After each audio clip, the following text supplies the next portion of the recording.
Hey guys, my name is Mateo, and welcome to another episode of Sunday Mailbox. This is a video series where you, the viewer, can submit your gaming or Battlefield-related questions, and then I will give my humble opinion on them.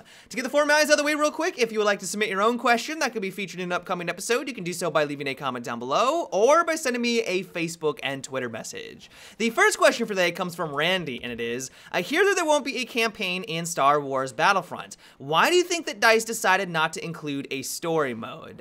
I have also heard this through the grapevine, and while it's intriguing, because I always assumed that EA wanted to have a story mode in their big first-person shooters. From my understanding, having a story component sells more copies. I know this might sound very bizarre to a lot of you, because many of us play Battlefield and really any first-person shooter, multiplayer shooter, for the multiplayer component. Like, Battlefield is known for its multiplayer, and that's the reason why we play the game, but there's also millions of other people out there that just buy it only for the single player, or won't buy it because there isn't a single player in the game.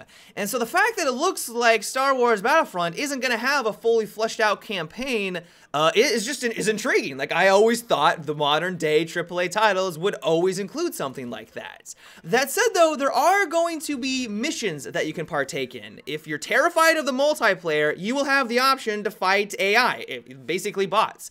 This was very popular back in Battlefront 2. This was something that people invested all their time in that game. Some people didn't even realize that there was an online feature, and they played hundreds of hours with their friends just shooting at AI constantly and having these epic battles with basically bots. And it was really fun. It was very, very fun, especially when you got into the different heroes and all of their awesome abilities. And so if you were someone who always played offline in Battlefront 2 and that was something that you were looking for in the upcoming game, don't worry, that's still going to be there. We don't know the specifics or how many missions or what the missions are going to be like, but they've basically guaranteed at this point that there are going to be bots, there are going to be plenty of missions that you can partake in, and it's going to feel very similar, or at least similar enough to Battlefront 2 system. That said though, I actually like that there isn't going to be a campaign. I know that some people will disagree with me because, as mentioned before, a lot of people enjoy single player games, but I'm just happy that the component that I'm going to spend a lot of time in looks like it's going to get the royal treatment, and what I'm really hoping for is that all the money that would have been invested into the single player, it takes millions of dollars to create a good single player game, or even a lackluster single player game, millions of dollars. I'm hoping that that money and those resources and the development time can then be pushed on over into the multiplayer, where hopefully we'll get more, better, and more polished content. If that's going to be the case, then I think that's going to be overall a good thing for Star Wars Battlefront. They've already confirmed that there is going to be more than 8 maps at release. I think Star Wars Battlefront 2 came with 15 at release. Don't quote me on that. It's been a very, very long time. I think I saw that a while back. It had like 15 maps. And so the fact that there isn't going to be a campaign, what I'm really hoping for is that there will be more maps at release, maybe pushing 10 to 12 maps. That would be amazing. Loads of different maps, lots of different weapons and gadgetry that's well balanced. And so I'm just hoping that the money that isn't going to the single player is being basically infused into the multiplayer team. They're getting all the resources that they need to create a polished and finished product, and in my eyes, if everything pans out, that is going to be for the better. The next question comes from Justin, and it is, do you think that for Hardline they should make a gadget that counters Molotovs? Maybe a hazmat suit thing that will give you a fire resistance, or maybe just negate it altogether, because I feel that the Molotovs are very overpowered and need some sort of counter or nerf. What are your thoughts?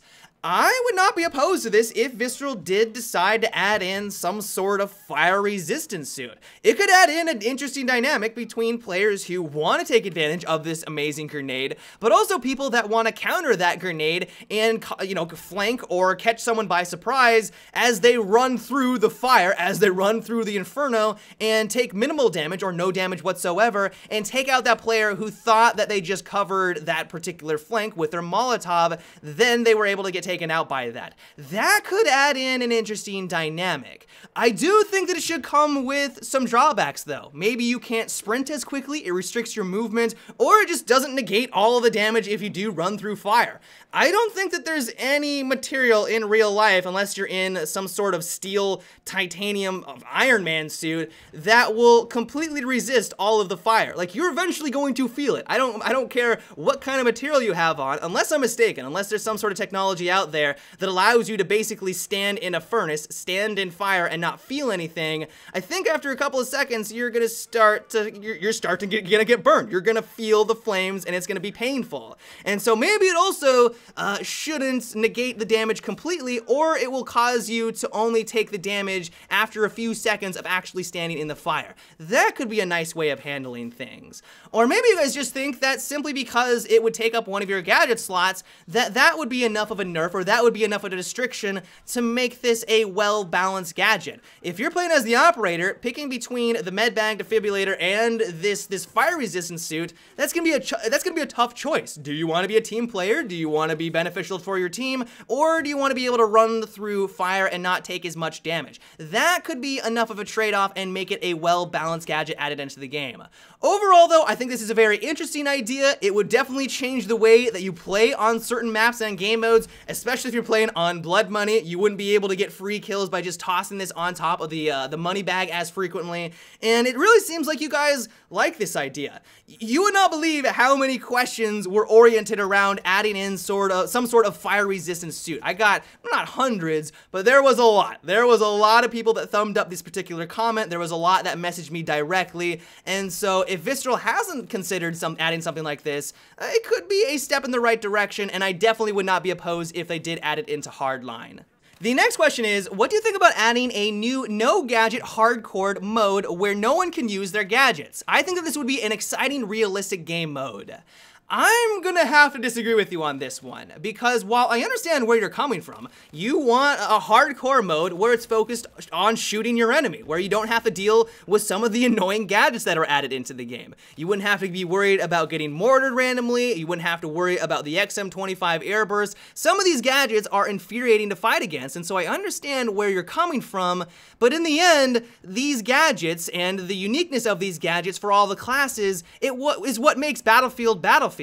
If the only distinction between the classes was what weapons they had available, I feel like it just turns into every other first-person shooter on the market. Like, what makes Battlefield Battlefield is that team-oriented gameplay and using your gadgets to work as a team.